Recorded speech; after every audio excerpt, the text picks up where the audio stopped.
A presidential warning. Bad things will happen. What Donald Trump said on reaching a nuclear deal with Iran. A gathering at FIU's Engineering Center. Strengthening our infrastructure. How they plan to prepare our community for extreme weather. A security upgrade. It's combining the machine with the dog. The partnership between FIU and Miami International Airport. These stories and more coming up on Newsbreak. Hello, South Florida. I'm Brenda Miranda. And I'm Kiara Lecrica. Today's Friday, February 20th, 2026. Live from the Lee Caplin School of Journalism and Media in North Miami, this is Caplin News. President Trump is putting pressure on Iran, signaling serious consequences if a new nuclear deal isn't reached. Meanwhile, U.S. military forces are moving to the region, adding to the tension. Caplin News reporter David Loscano is in the nation's capital to break down the situation. Well, the ball is now in Iran's court, and President Trump hasn't given them much time to think about it. 10 to 15 days, 14 as of this morning, to respond to the ultimatum, or else bad things will happen. That was President Trump at Board of Peace first meeting, a new presidential initiative that brings together U.S. officials and allies to talk about stabilizing the Middle East. I want to let you know that the United States is going to make a contribution of $10 billion to the Board of Peace. Make it 17, with another $7 million coming from member nations, along with 5 other countries saying that they are prepared to send troops and police with a goal to stabilize and rebuild Gaza in the next 3 years. What we're doing is very simple: peace. But Iran still dominated the agenda as President Trump used the event to lay down a clear deadline over its nuclear program. We do have some work to do with Iran. They can't have a nuclear weapon. Right now, the U.S. says Iran must agree to a tougher nuclear deal within 2 weeks as American forces move into the region to back up the warning, including the USS Abraham Lincoln Aircraft Carrier Strike Group, now operating in the region. And now is the time for Iran to join us on a path that will complete what we're doing. And if they join us, that'll be great. If they don't join us, that'll be great too. But it'll be a very different path. The administration says that diplomacy is still the first option, but with the deadline on site and the military buildup in the region, the stakes could not be higher. And another concern growing among key allies of the United States is that this organization could potentially replace the United Nations as the main organization tasked with keeping the peace. Caplin News will keep tracking the whole situation from the nation's capital to keep you updated. From Washington, D.C., David Lascano, Caplin News. TSA agents are once again working without pay after Congress failed to reach a deal to fund the Department of Homeland Security. Caplin News reporter Alejandra Fonseca is live from Reagan National Airport outside of Washington, D.C. to explain what this could mean for your upcoming travel plans. Good morning, Alejandra. A little more than 3 months after the last government shutdown, TSA agents, FEMA employees, Coast Guard officials, and Secret Service agents are working without pay once again. Democrats want immigration enforcement reforms that many Republicans are calling non-starters. Soon, however, travelers could start to feel the effects of this shutdown. The breakdown happened after lawmakers in the White House failed to compromise over oversight of federal immigration enforcement. Democrats are demanding changes to how immigration operations are conducted. Without agreement and without the 60 votes needed in the Senate, the bill stalled, triggering the shutdown. It is our view that immigration enforcement in this country should be fair, it should be just, and it should be humane. That's not what's happening right now. Unlike the previous shutdown, this one is more narrowly focused, impacting agencies under the DHS umbrella, including TSA, the Coast Guard, and FEMA. Here at the airport, TSA officers are still screening passengers, but without a paycheck. During the last prolonged shutdown, unpaid screeners led to increased callouts at some airports, creating longer lines and delays. This time, air traffic controllers are not affected because they're funded through a different agency, so widespread cancellations are unexpected. And while ICE and custom operations are expected to continue largely uninterrupted due to prior funding allocations, other functions could see disruptions. Lawmakers are out of town until Monday, leaving no resolution in sight. Until then, travelers are being asked to get to the airport on time and prepare for any possible delays. Reporting live for Caplin News, Alejandra Fonseca. This morning, fans mourn the passing of actor Eric Dane, who died less than a year after his ALS diagnosis. The actor's publicist says he died yesterday surrounded by family and friends at the age of 53. Dane was best known for his roles on Grey's Anatomy and Euphoria and made efforts advocating for those who have progressive neurodegenerative disease. A Florida father is facing 37 years after allowing his teenage son to drive a car that crashed, killing 3 children along with their grandmother. The crash occurred when the 15-year-old driver ran a two-way stop at San Miguel Road and Laura Avenue on September 3, 2023. Investigators say the teen, who did not have a permit, slammed into the family's vehicle, killing all 4 occupants. Sabrina Hernandez, the mother of the teen, comments on the situation. I will miss out on every experience a parent should not have to miss out on. They should have been burying me, not the other way around. Due to Richard Ferguson being 70 years old, he's most likely to spend the rest of his life in prison. His son previously accepted a plea deal in the case, but will remain in custody until the age of 19, depending on good behavior. A dog mourns the loss of her half-sister after suffering an illness from eating an iguana. The dogs named Karma and Tally got a hold of the reptile after it froze due to recent cold fronts and fell out of a tree, dying. The dogs contracted botulism, a toxin found in iguanas. Dr. Evan Kadish explains the outcomes of the toxin. Once they die, then you have bacteria starting to decompose them. Dogs come along, you can start seeing hind limb paralysis, and that will ascend up the body, eventually causing more and more problems. Tally was unable to survive the toxins she contracted.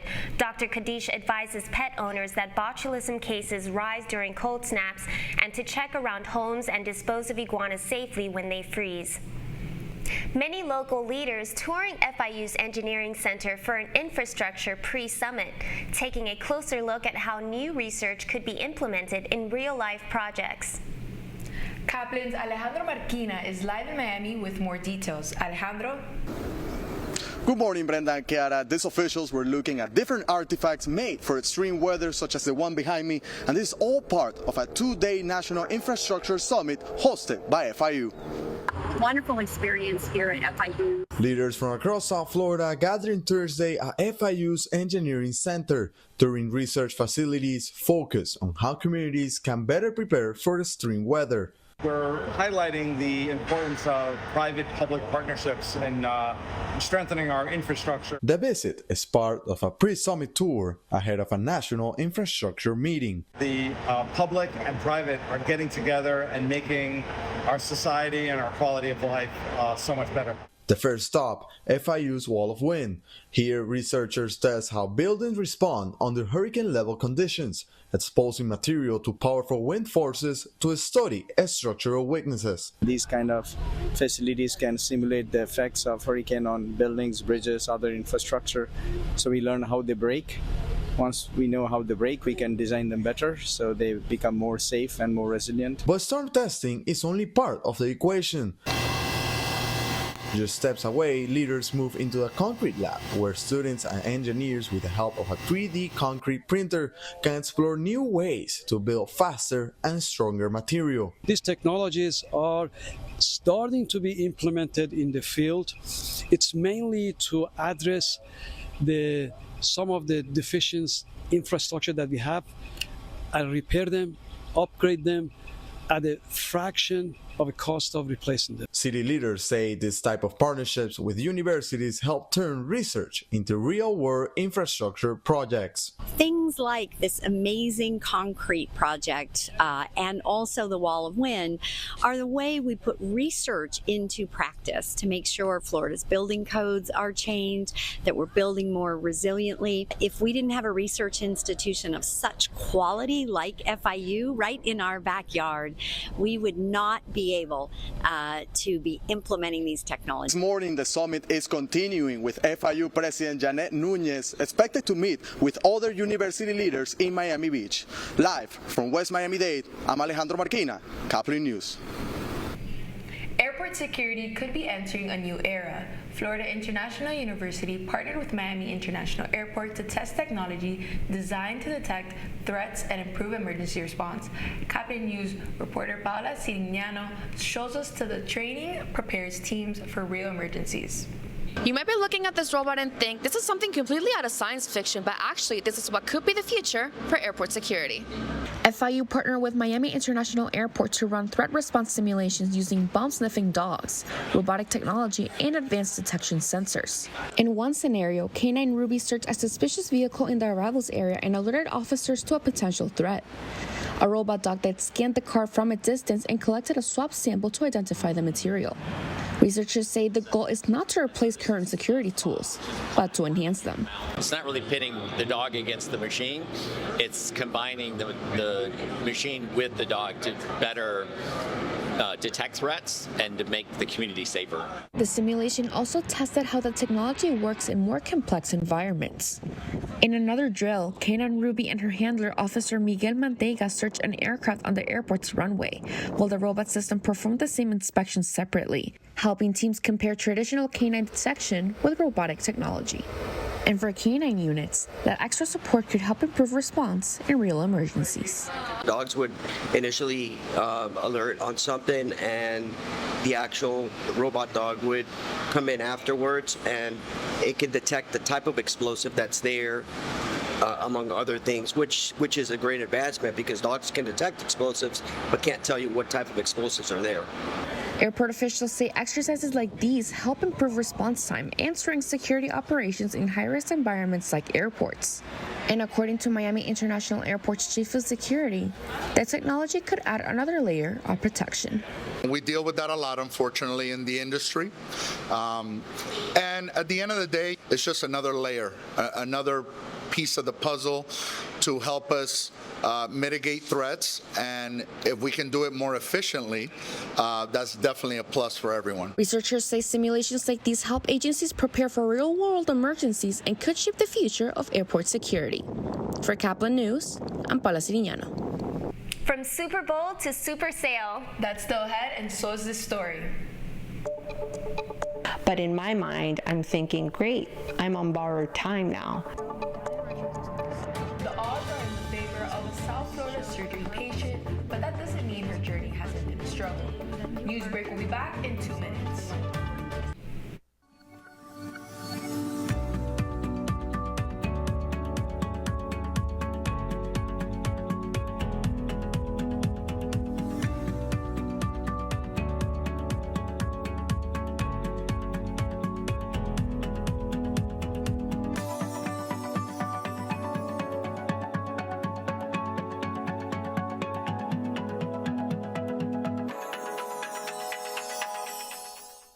See us dream. See us remember. See us protest. You matter. Your feelings matter. Your identity matters. Everything about who you are matters. See us fight back. See us rebuild. See us shatter stereotypes. See us inspire. See us united.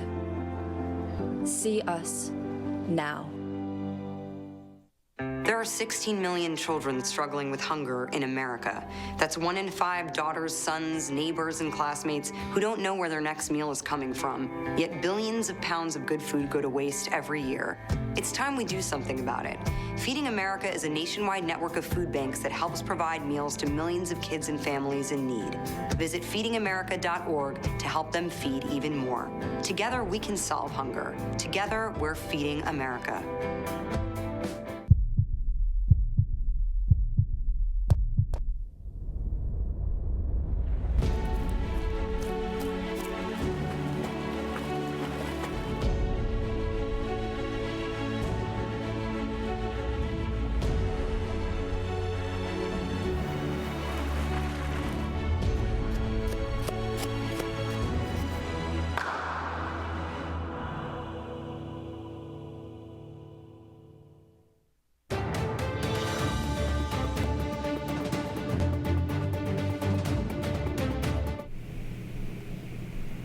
Road to recovery, a South Florida woman sharing her survival story after surgery.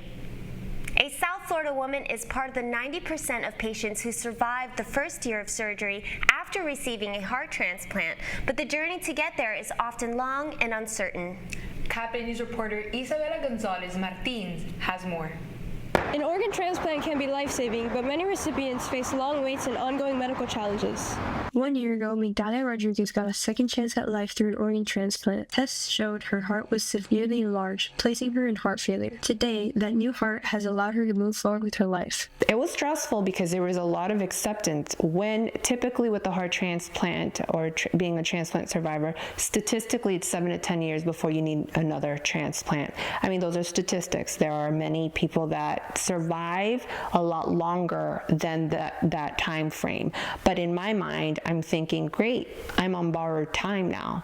According to transplant data, about 90% of patients survive the first year after surgery, and nearly 75% live 5 years or longer. Yet many patients remain on waiting lists, hoping a donor becomes available in time. Doctors say the transplant process moves quickly once a donor heart becomes available, but timing depends on many factors, including the condition of both the donor and the recipient. Depends on where the donor is, how sick the donor is, and so sometimes, for example, we'll hear and we'll say, okay, tomorrow morning we'll do the transplant.